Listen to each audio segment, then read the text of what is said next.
कई बार पुरुष जब महिला को दबाना चाहते हैं कि वो समाज में पीछे रहें, उनसे निचले स्तर पर रहें, तो वो अलग-अलग विधियाँ इस्तेमाल करते हैं और ये हमेशा से होता आया है, सदियों से होता आया है। क्योंकि कोई भी व्यक्ति अपनी पावर को जब हाथों से जाता हुआ देखता है, कुछ भी जिस पर उसका कब्ज़ा है, जो उसके कंट्रोल में है, जब वो देखता है अरे हाथों से सरका जा रहा है, तो वो किसी भी तरीके से, चाहे वो गलत ही क्यों ना हो, अपनी पावर को वापस पाने की कोशिश करता है। कुछ-कुछ ऐसा ही सदियों से पुरुष महिलाओं के साथ करते रहे क्योंकि महिला उनके नियंत्रण में रही किसी भी वजह से, चाहे वो फिज़िकली वीक थी, चाहे वो इमोशनली वीक थी, चाहे वो अर्न करने की क्षमता नहीं रखती थी, चाहे प्राकृतिक रूप से उसके साथ ऐसा था कि वो गर्भ धारण करती है, बच्चे को दूध पिलाती है, तो इस वजह से वो इतनी ज़्यादा फिज़िकली भी स्ट्रॉन्ग नहीं थी। तो कुछ भी रीज़न थे। कुल मिला के पुरुष हमेशा ये चाहते रहे कि औरत उनकी मलकियत बन के रहे। इसी तरह के एक व्यक्तित्व का केस मैं आप सभी के साथ शेयर करने जा रही हूँ क्योंकि हमें ये बात समझनी होगी कि जब आप किसी भी वजह से ये सुंदर है, ये कम सुंदर है, ये औरत है, ये मर्द है, ये बच्चा है, फ़ायदा उठाने की कोशिश करते हैं, किसी का भी किसी भी तरह से उस चीज़ को मैनिपुलेट करने की कोशिश करते हैं, उसका रिज़ल्ट तो ये कुदरत आपके सामने लेकर आती ही आती है। इसी सिलसिले में आज मैं आप सभी के साथ अर्जुन जी का केस शेयर करने जा रही हूँ। अर्जुन जी जो आज लगभग 55 वर्षीय व्यक्ति हैं। अर्जुन जी बताते हैं कि वो अपने घर में सबसे छोटी संतान थे और उनसे बड़े उनके 4 भाई-बहन और हैं। वो कहते हैं कि जब उनका बर्थ हुआ उसके बाद वो अपने माता-पिता की 5वीं संतान हैं। तो जैसे उनको हमेशा ये महसूस हुआ कि उनका घर में कोई बहुत वेलकम नहीं हो रहा। जो प्यार एक बच्चे को घर में मिलना चाहिए और छोटे बच्चे को तो थोड़ा ज़्यादा ही मिलता है, वो उन्हें नहीं मिल रहा। उनकी माताजी भी जैसे कि एक संतान घर में पैदा हुई है तो एक वो जो माँ की ममता उमड़ती है, वो उन्होंने कभी अपनी माँ के अंदर महसूस नहीं करी। इसलिए महसूस नहीं करी, उन्हें लगता है कि शायद मेरी माता के पहले ही 4 पुत्र थे, तो 5वीं तो मैं था, तो वो उनको मन में कुछ बहुत खुशी का भाव ही नहीं था मेरे पैदा होने पर, शायद ये रीज़न होगा। लेकिन कुल मिला के मेरी माँ की तरफ से भी एक वो जो एटलीस्ट बच्चे को माँ से प्रेम तो मिल ही जाता है ना, कुछ भी हो। वहाँ से भी एक तरह से बहुत भावनात्मक स्ट्रॉन्ग रिश्ता नहीं था। माँ के साथ भी उनकी कभी ऐसी बॉन्डिंग नहीं बनी कि वो दिल खोलकर माँ से कोई बात कह सकें, वो माँ से भी डरते ही रहे। पूरा जीवन एक तरह से माँ भी उनके ऊपर कंट्रोल करना, उनकी बात ना सुनना, उन्हें डाँट कर भगा देना बचपन से उनके साथ यही रहा। आगे चलकर जब बहुत छोटी आयु के थे वो तो उनका विवाह हो गया। वो मुश्किल से कहते हैं कि मैं 21-22 साल का था जब मेरा विवाह हुआ। विवाह के शुरुआती दिनों में फिर भी कुछ ठीक ही सा था। बहुत ठीक तो नहीं था लेकिन चलो ठीक था। लेकिन जैसे-जैसे हमारी शादी आगे बढ़ती गई, मेरी 3 संतानें हुई और तीनों ही मेरी बेटियाँ हुईं। तो मेरी पत्नी ने एक तरह से, पूरी तरह से उसने मेरे साथ रिश्ता ख़त्म कर दिया। किसी भी तरह का कोई रिश्ता नहीं। हम एक ही घर में रहते ज़रूर रहे, लेकिन ना हमारे बीच में बोलचाल थी, ना हमारे बीच में कुछ भी ऐसा था कि हम एक-दूसरे के साथ शेयर कर सकें।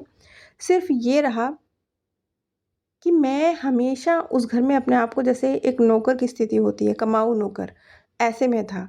मैं सिर्फ़ मेरी ड्यूटी ये थी कि मैं अपना जो मेरी ड्यूटी है कि धन कमा के लाऊँ, 3 पुत्रियाँ हैं, पत्नी है, उनकी देखभाल करूँ और घर के कार्य करूँ, बाज़ार के कार्य करूँ, बस यही सब था जो मेरे हिस्से में आता था। लेकिन पत्नी मेरे लिए कुछ करे, वो कभी इस चीज़ का ख़्याल रखें कि मेरे पति को किसी भी तरह की कोई ज़रूरत हो सकती है या प्रेम दे मुझे किसी भी तरह का प्रेम, चाहे वो फ़िज़िकल हो, चाहे वो भावनात्मक हो।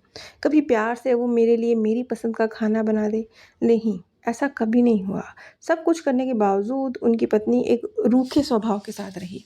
और अब जब उनकी तीनों पुत्रियाँ बड़ी हो चुकी हैं, उनकी बड़ी बेटी का विवाह भी हो चुका है और 2 जो छोटी बेटियाँ हैं, वो भी बाहर जॉब के लिए सेटल हो चुकी हैं।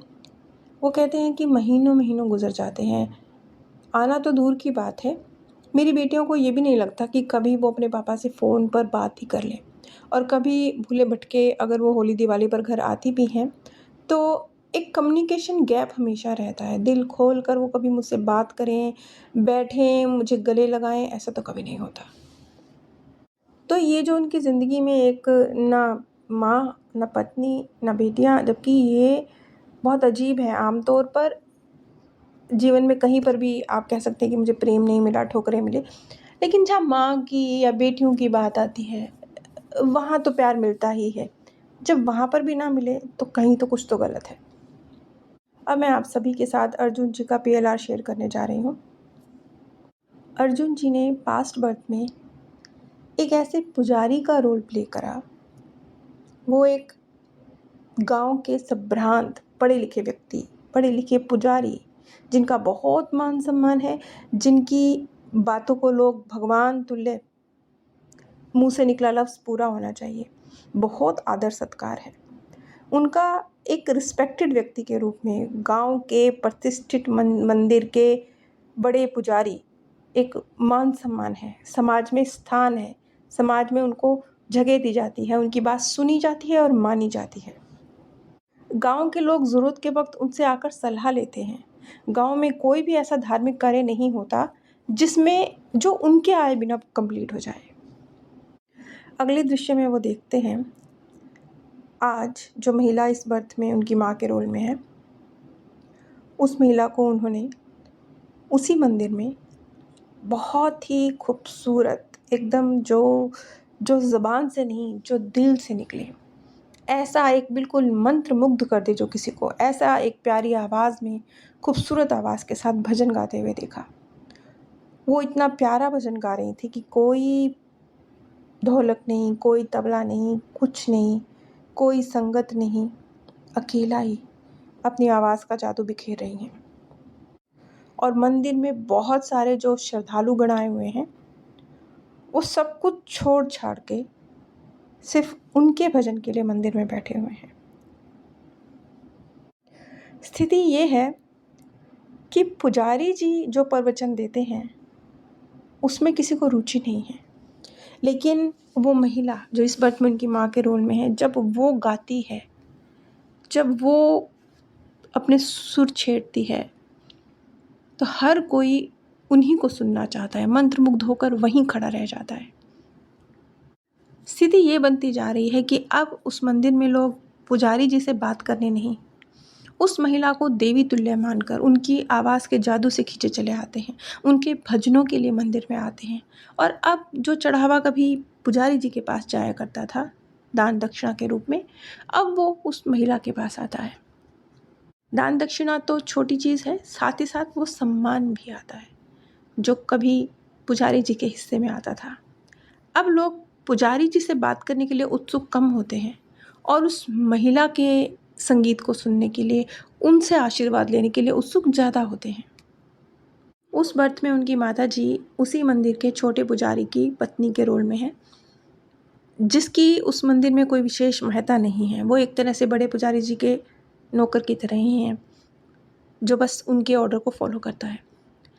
और पुजारी जी की हालत ये है कि जैसे एक नौकर की बीवी को उनसे ऊपर का रुतबा मिल रहा हो, जो वो बर्दाश्त नहीं कर पा रहे हैं। और इसीलिए अब उन्होंने अपने मंदिर में एक नया नियम पारित किया है कि ये महिलाएं, ये अपवित्र है, ये मंदिर के प्रांगण में आकर मंदिर को अपवित्र कर रही हैं।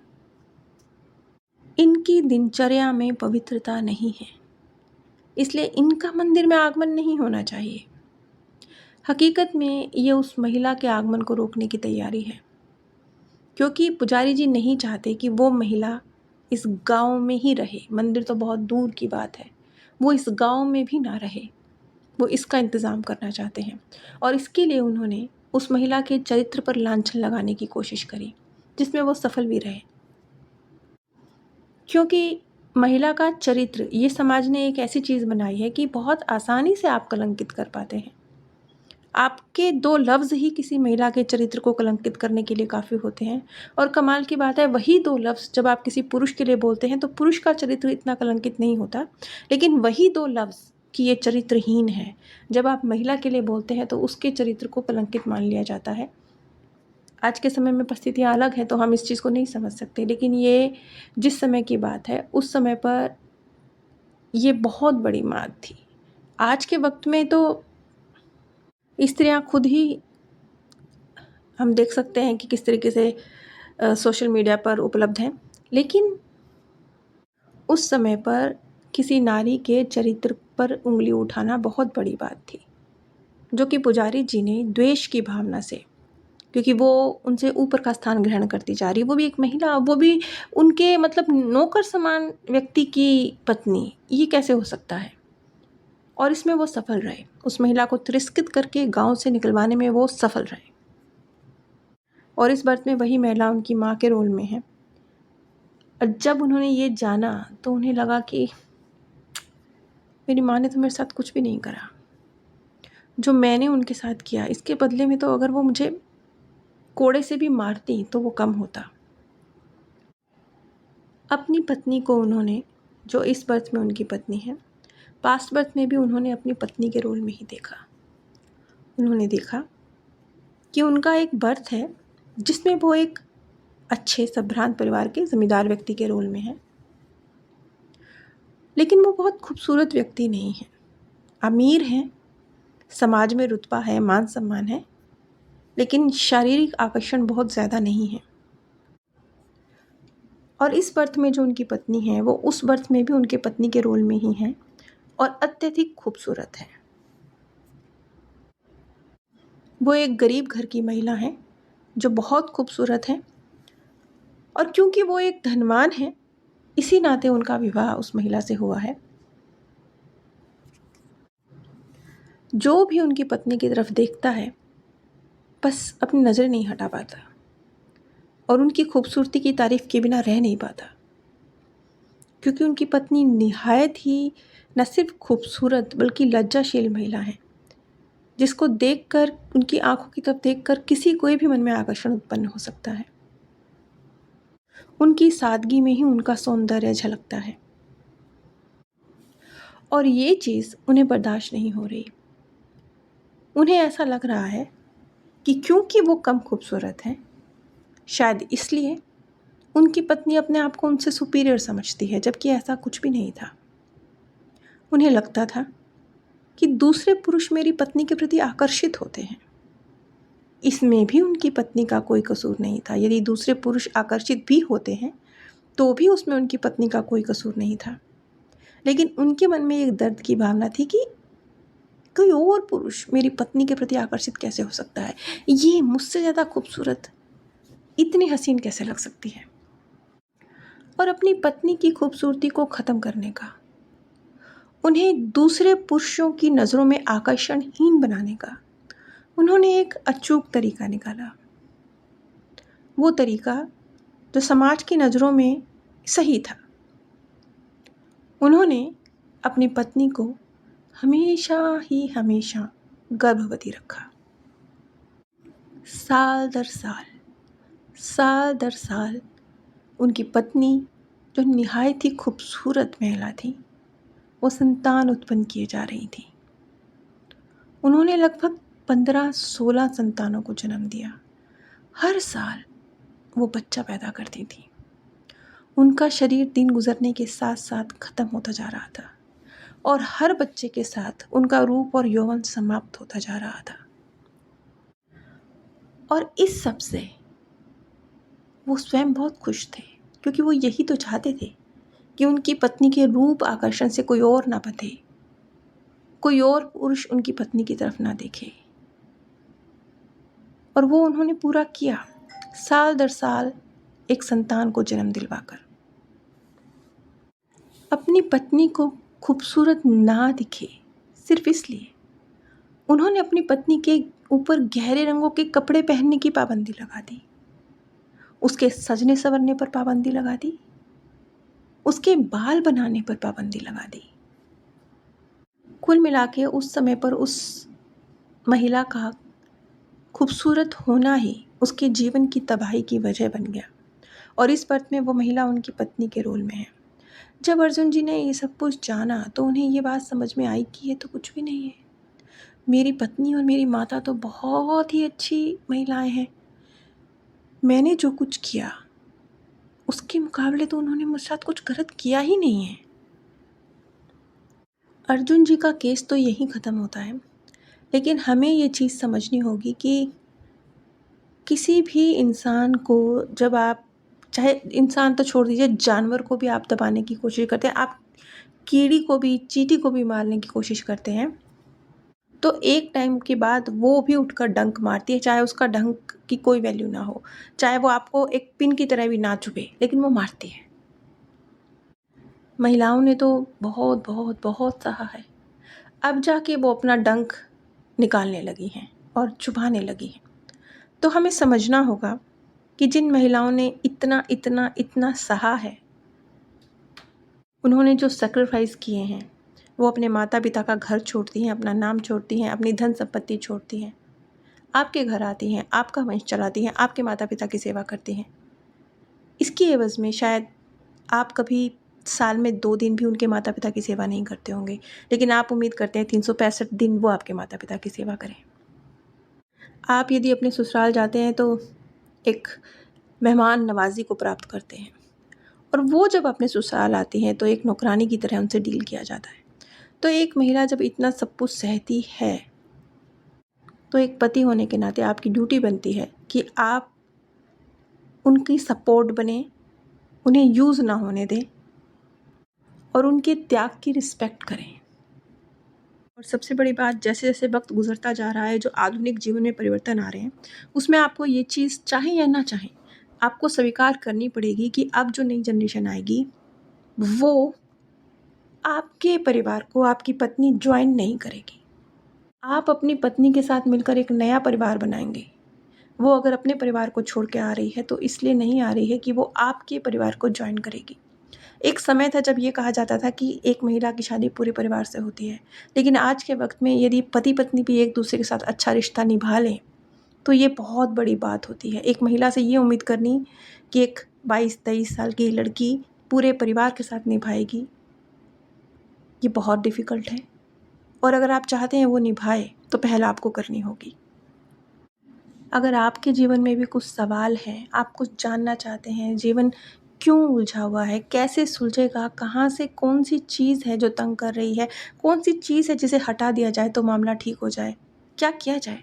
अगर आप भी अपने सवालों के उत्तर चाहते हैं तो आप स्क्रीन पर दिए गए व्हाट्सएप नंबर पर संपर्क कर सकते हैं। आपको जो भी विधि बताई जाती है, उपाय बताए जाते हैं, अगर आप उनको करते हैं तो यकीन मानिए, ये कुदरत आपके एफ़र्ट को नोटिस करती है और उसका रिज़ल्ट, जैसे हम जानते हैं कि आप कुछ भी करते हैं, आपकी ऊर्जा कभी भी व्यर्थ नहीं जा रही है। कुछ भी करते हैं, मामूली से भी मामूली, इवन आपकी सोच भी है ना, वो भी व्यर्थ नहीं जा रही है। वो इतना सा ही रखती हूँ, वो तो जितनी इंटेंशन के साथ आप करेंगे, अपना असर रखती है। तो जब आपको कोई विधि बताई जा रही है, कोई उपाय बताया जा रहा है, तो वो भी अपना असर रखता है। यही वजह है कि आज तक जितने भी लोग मेरे पास काउंसलिंग के लिए आए हैं, या पीएलआर के लिए या आकाशीय के लिए, 95% लोगों को बहुत बेहतरीन रिज़ल्ट मिले हैं, और उसी मात्रा में मिले हैं जिस मात्रा में, जिस शिद्दत के साथ उन्होंने उन नियमों का, जो मेरे द्वारा कहे गए उन चीज़ों का पालन किया है। आप सभी पर परमात्म सौंदर्य, प्रेम और आनंद सदैव बरसता रहे। आप सभी दिव्य परम